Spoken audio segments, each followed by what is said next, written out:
Hiya, Dr. Allison JK here, happy to be with you here and talking about expectations. Now, while some of you are aware that the vibrational upgrade clearing statement, and before it goes into the activations, at the very end when I'm talking about all the layers of your consciousness, both the thoughts you hear and that you don't hear, at the very end is your expectations. And so this could be a reminder for some of you, and it's a really important time right now to have this reminder because the month of July promises to have a lot of luck in it. And the new moon that we just had on Friday, which was yesterday, the new moon in Cancer for the month of July is incredible for bringing in a feeling of optimism and of expectancy of what's coming in a good way. And so I want to speak about expectations because you know when you have something come in and maybe it's created a situation, right? And so you have two minds you could be about it, right? You could be the worry one, the fear, the doubt, or you could also be the one that is more in command mode of recognizing that we're a co-creator and therefore taking more of your power in a responsible way and working with your expectations, moving beyond the fear and the doubt and the possible worry of how this thing could turn out, where you're more in reactive mode and more from the conditioning of the ego mind, as we call it in Buddhism meditation, and instead taking more responsibility for your state of consciousness, right?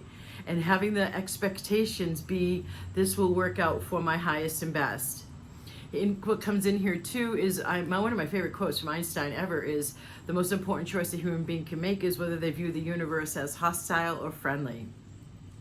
And so in my Reasonable Dragons book, my third book, that there's a part where I go into the most depth out of any of my 4 books about how we are projectors on a neck, right?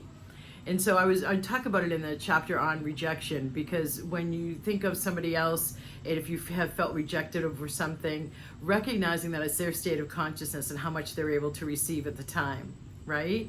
So that's a whole nother topic. Bring it back to the aspect that we are projectors on top of a neck. In these energies that we've now stepped into in July of 2024, and this is a timeless video, you can view this anytime, in this second half of humanity's greatest awakening from 2012 to 2032, as we are definitely more able to co-create more effectively, going beyond manifesting now and recognizing a co-creative role in this new, that we are creating this new era via our choices, which is what the 5th chakra is so responsible for, as well as the communication stuff. But what I consider the more advanced level that I've been identifying since about 2016 of the throat chakra is, this is where we make our choices from. This is creativity. It's not the sacral, as I've been hearing some more newbies say out there. The sacral chakra is not responsible for creativity. The 5th chakra is responsible for creativity. And these choices that we make create our lives.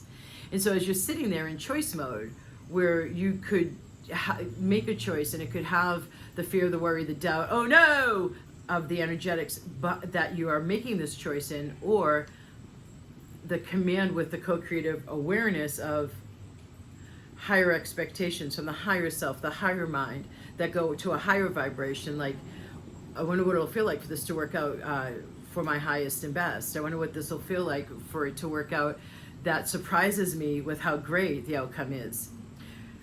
Remembering that the mind is myopic, right? And we can only see what our ego mind can see, and that we want to defer to a stronger power that can see more and has our back in a way that we don't know how to have our own backs from our own ego mind perspective, especially when we're in worry, fear, or doubt. And I have really seen this lately, like the magic and the mysticalness of, or the mysticism of the times we are in now. I have had so many examples this week come in, really pointing out how much the universe is up to something. Even if you look at the recent alignments that came in with this new moon, and or why in part I'm saying some of what I'm saying. I'm looking at a pileated woodpecker, which is the biggest woodpecker there is, with the bright red head on a pine tree that landed right as I started this video. And the animal medicine behind the woodpecker is drumming out a new rhythm to life. So I always take the medicine that shows up whenever I'm on a one-to-one call or a group call, and this is a group call, if you will. And so that is the medicine I was guided to speak about today. Having your expectations for the new and more aligned with what you desire. And taking even more responsibility, using more of that power that you actually do have to redirect yourself off of the lower mind's worries, reactivity that is usually filled with fear and doubt and worry, and instead step into, oh no, if my choices are creating reality, if external gets created from what's happening internally, as quantum physics shows us, and we're in the age of quantum physics, not the Newtonian age anymore, of Newtonian physics, where there's reaction and there's force put into reaction and predictability, and it's much more physicalized. Quantum physics is a lot more about energy. It's completely reliant upon energy. It's understanding how energy works. So energy is created by what our consciousness is focusing on. So those expectations you project out onto the overall matrix of life and into other people, for that matter, watch them. Help yourself create the most the highest outcome possible with your expectations. Okay, lovelies. Blessings.